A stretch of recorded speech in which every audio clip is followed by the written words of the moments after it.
welcome to our, what month is it? September 2019 Connected Educator monthly meetup with your 3/4 of your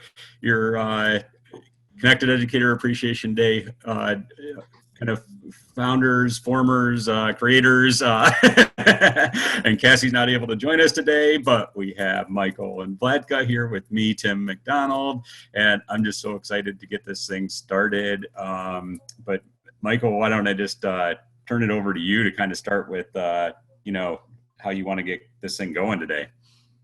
Well, what's going to happen if you're following us in the webinar? Fantastic. If not, if you're sticking on Twitter and you're waiting for us to have some action there, there are 5 questions going out over the hour, and there's just time just now for introductory stuff and for a chat for the 3 founder people here.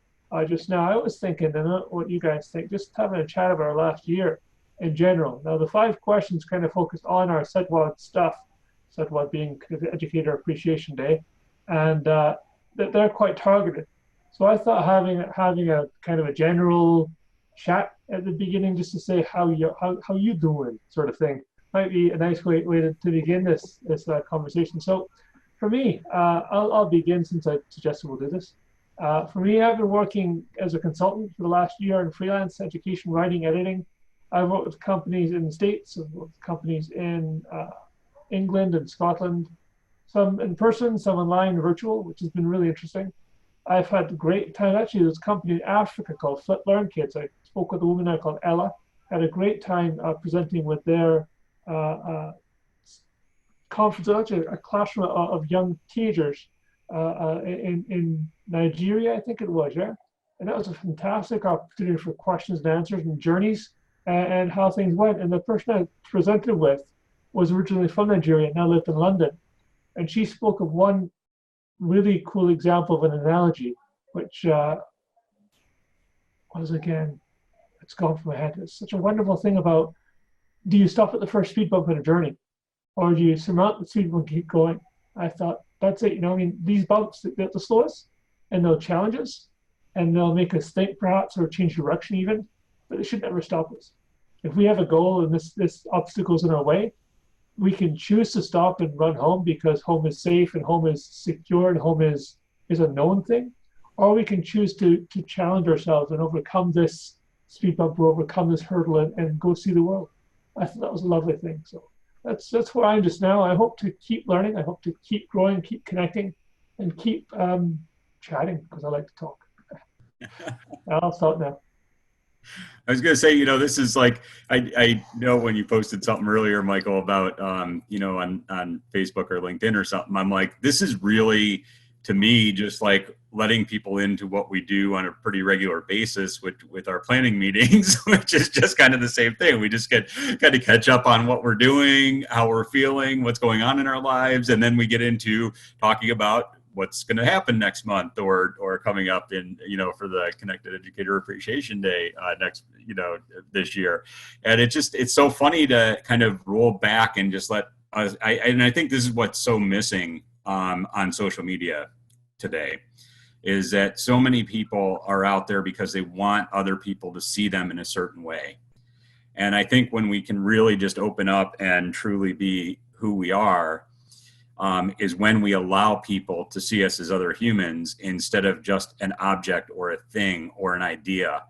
And it's been a beautiful, thing to work with, all of you, because this is what it's about. And I think that, over the course of last year, for me, there's been so many changes. Last year I was freelance and, had my own businesses, and I still do, but I also took a full-time job. And it's been something that I thought I wanted. I decided I didn't want, I don't really want, but I'm doing it. But in that year, it's, brought me to a place where I got to meet Vladka in person over in Warsaw for a CESA event and got to speak over there. And it's just like some of the people I met in person there, the people that we've met through the online connections of what we did last year and in the monthly events, have really just opened my eyes up to, kind of what's possible. Who else is out there outside of our normal circle of people that we surround ourselves with? And, you know, part of this whole thing, and it really started after my talk at CISA in Warsaw, was, you know, I'm now writing a book about fear and how we can use fear as an advantage when we learn to embrace it instead of trying to run from it. And I think you said that same thing in that story that you just shared. It's so easy, you know, when we face a bump in the road to turn around and go home because that's what's comfortable, that's what's safe to us. But imagine if we just keep going to that road bump and kind of embrace that our fear that's telling us we shouldn't be going there, and understand what it's trying to tell us and what we can learn from it. And actually, I've heard this from several people lately, is the opposite of fear is courage. And so imagine if we get to that road bump, and instead of letting fear have us turn around and go to what's known and what's comfortable and what's safe at home, we actually embrace that fear, see what's over that road bump, and have the courage to do that. And I think that's what we've seen by taking this project and turning it from an idea into actual reality.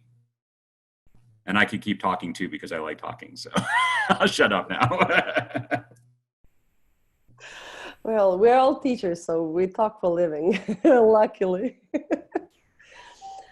Well, for me, it's been a year of a lot of changes in a life that seems so like a Groundhog's Day sometimes. I've been running the same school educational center for the last 20 something years, and then all of a sudden I'm part of this platform that helped me meet so many outstanding people, and I've learned so much. So finally I have this feeling that I'm constantly learning, and that it's, even if I don't reach out anymore, it's out there for me, and sometimes it, you know, contacts me before I even am aware that I need it. The stuff that I've learned is the ways how to connect with people internationally, is to let go of fear. Fear seems so far away now. This has been, for instance, I mean, it is a lot of improvisation because I'm in the middle of the enrollment period of my school. So it's 12 to 14 hours day shifts, even through the weekends. And then you squeeze in an hour of Connected Educators Meetup, because it is a lot of fun and I wouldn't miss it for the world. The biggest change for me was I've become aware of how easy it is to get connected and how easy it is to learn from one another. And it is bringing me another opportunity. Now, I've been a member of CISA community for years, but through Connected Educators Appreciation Day, I've learned so much about how to connect, and I saw that it was missing in an otherwise outstanding international community. So I offered CISA to connect virtually, to continue their talks outside of their fabulous annual conference that they have. And let's say every month they have an education for one of the 21 members. But still, they needed, as far as I saw it, they needed this kind of communication, relaxed learning, feedback to how much people are using from what they learn at the conferences and so on. So I hope that soon I will start my position as CISA's Global Connections Manager. That will help people not only I'm building the platform for them right now, and I already had the talks with them, but the whole idea behind it is people need guidance in how to connect, still much more than people who spontaneously connect think they do.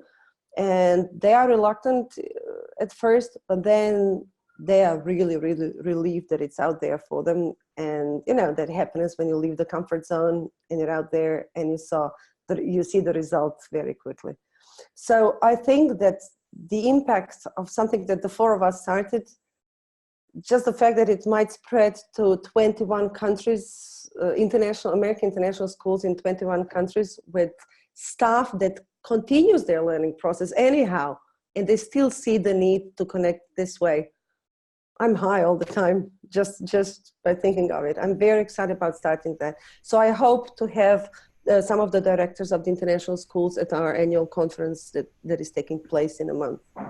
I You know what? just, You know I what I need to love make about, few calls. you know what I love about what you just said, Vladka, and I know you weren't on when Michael and I were on before we started recording, but we were just talking about how we measure the impact that we're having. And you know, it's so easy to get frustrated because any measurement really is always done looking back. And Mm-hmm. and it's so tough to move forward when you don't know what the impact you're going to have is. And what you just said, I think, you know, it might not be that measurable, right? Like we can't put it on a spreadsheet and show a result from it. But all of us know from what you just said what that means. Yeah. Well, I had that feeling just for my school for the first time in, I think this is my 26th or 27th year of teaching. And for the first time after the summer, I found it difficult to go back. And I miss the kids, I miss the teaching, miss them. But for some reason, just, you know, does it really make sense? Does it have an impact? Those questions that I've never thought of them before.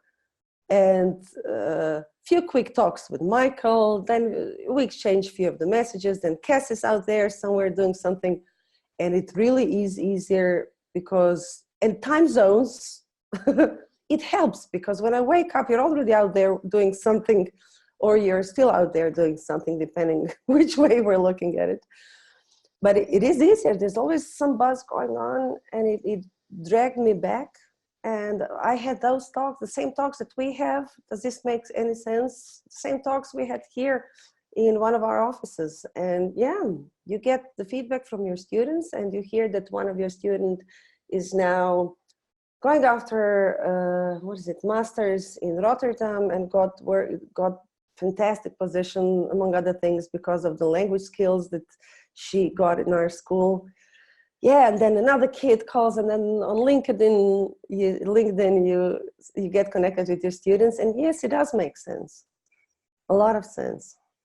But one of the biggest takeaways, sometimes it seems that it's just the 5 of us or the 4 of us, and it seems quiet out there during the session. And then Michael sends the numbers back when he sees the impact and the virtual conversation that continued after any of the meetups that we make, that we organize.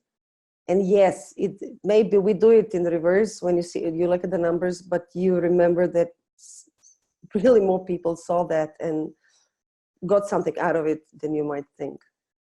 So it's never that lonely as it seems, yeah.